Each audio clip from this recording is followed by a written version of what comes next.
And with bigger crowds comes more preparation. Details just came out on what brought police to this East Side home and these murals they have, and this is really what's attracting people from all over the world. The city of Tucson has an interactive map where you can check out the projects right in the palm of your hand. UAPD feels that safety is a priority, which is why they released this very report, which is why this neighborhood has their pumpkins up high. After talking to local law enforcement, it seems they're still not sure if there is a link between texting and accidents. Make sure to look at the URL. It should say HTTPS, that S standing for secure. We talked to the district superintendent about a photo that was altered and manipulated. Robert Walkus has invited students to his home for 13 years, and it's not as easy as it looks. You would see parents lining up their cars to pick up their kids from school, but not today. Here on the southwest side of Tucson, the Hotel McCoy is the real McCoy. Against Judge Kavanaugh, hope their voices were heard loud enough. Restaurant report card, not technically a restaurant, but a grocery store. Place getting the attention of health inspectors, not once, but twice. This place has made it on restaurant report card before, Coco's Bakery. 5 years ago, baby elephant Nandi was born and the public fell in love with her. Now we're days away from her 5th birthday, so I'm going to check in and see how she's doing coming up on 5 years old. Tucson's own baby elephant isn't so little anymore. She's splashing into her 5th birthday. The first elephant born in Arizona calls Reed Park Zoo home. I think that the city of Tucson really kind of adopted her as their own. Watching her grow, she's got tusks, and hit her milestones. We're constantly keeping on top of her training, making sure that she hits all those landmarks as well. So a lot of markers that we have set, and she has either met or exceeded those markers. Nandi's care team told me elephants rank among the top 3 smartest in the animal kingdom. But scientists and researchers estimate that they have the learning ability of a 4 to 5-year-old child. You may have seen this smart girl doing what looks like cute tricks, but they're not tricks at all. We don't need them to bounce on any balls or jump through any fiery hoops. It's behavior training, so her team can better help her. They see us ask for a foot, it's because we want to file their nails or trim their pads. And the best indicator of a healthy elephant, her weight. At birth, Nandi weighed just 245 pounds. Now check out her growth over the next couple of years. By year 3, she was over 2,000 pounds, and by year 5, she's pushing over 3,000 pounds. And get this, elephants can reach up to 14,000 pounds. So Nandi has quite a bit of growing to do. She has progressed with her weight as a baby elephant should. She is right in line with other 5-year-old elephant calves in the United States. Nandi won't be the baby of the herd for long. She is preparing for her role as a big sister. One of the characteristics that Nandi has that's pretty specific to her is she's incredibly independent. I think it's going to be a huge adjustment for her. Mom Simba is due spring 2020, but that leaves time for Nandi to enjoy being the baby. Not only do they get to fall in love with Nandi, but she gets to show them what a baby elephant does every single day. And what's more, the community is invited to Nandi's Big 5 birthday bash. The care team is going to make sure she comes out here to a habitat full of enrichment, full of her favorite items. We're going to make a really big party for her. With treats and activities for the public. I think it's just going to be a really fun day for both elephants and people. All the information for her birthday party can be found online at KOLD.com. As always, I'm Lisette Larson, KOLD News 13.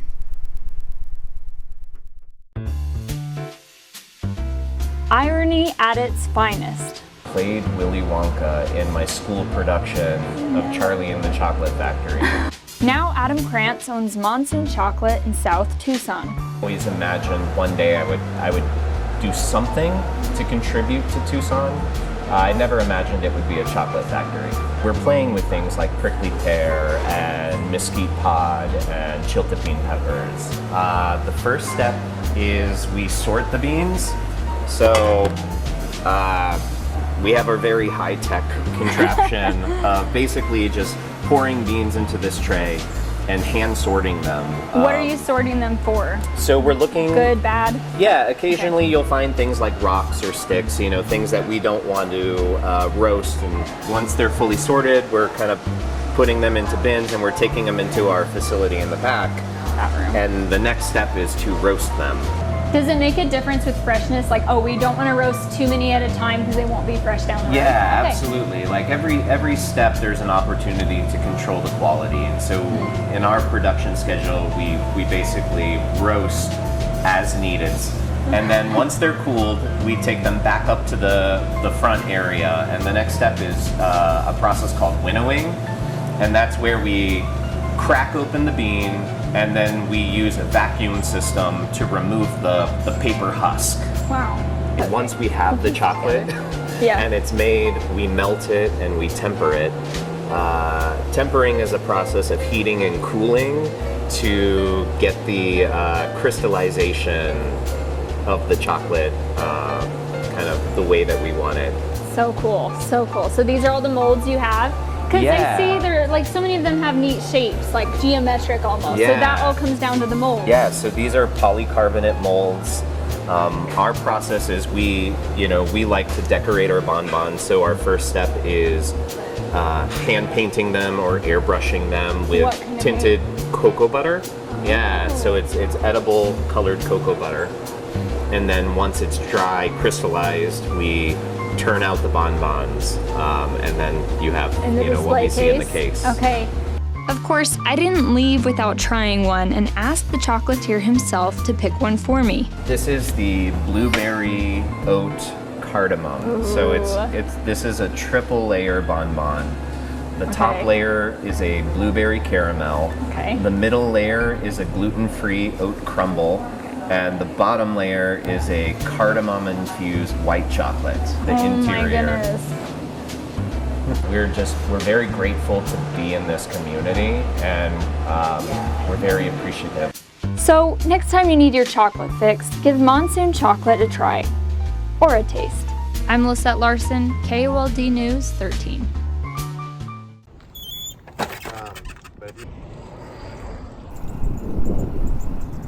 I just realized I should have greased my chain. Regular concerns for an avid bicycle rider. If I want to make a couple extra bucks, I can become an instant pedicab service. But that's not why Brad Lancaster bikes more than 2,500 miles a year. It's a lifestyle. 23 years ago, he sold his car and never turned back. I found I'd be energized anytime I got from point A to point B. If he's not biking to Sabino Canyon, it's something new. And in Portland, I loved the World Naked Bike Ride. Were you naked? Yeah, that was a different experience. I'd never done anything like that before. And an unanticipated benefit. When I sold my car in 1996, that was like a $8,000 a year raise. With no car maintenance, he's happy to spend his gas money elsewhere. I power this with burritos, but now I can eat more. But still, there are some things a bike just can't do. Got a load of rock. Okay, that's a little much for the bike, so that's when I borrow a truck. But those are far and few between in his world. Groceries and whatnot, water-resistant hoods, got bungee cords. He's overcome nearly every obstacle, even when traveling. So the whole thing folds up and fits into a suitcase. The great thing about that suitcase, it turns into a bicycle trailer that I pull behind the bike. And of course, an even bigger obstacle for cyclists, safety. What used to be a death trap for bikers has been transformed into a far safer crossing, thanks to Brad and his neighbors. They advocated for the city to install medians and lighted bike crossings in dangerous areas, like the one on Stone Avenue. Yeah, safety's really gone up as a result. His inspiration? The Netherlands, known for their bicycle-friendly infrastructure. And that was amazing to just be riding from little village to little village, hit the pubs. He hopes there's more rides like these in his future, but until he can tour, you might just see him cruising through Tucson's neighborhoods. So until then, he'll just keep on riding, miles and miles to go. Lisette Larson, KOLD News 13.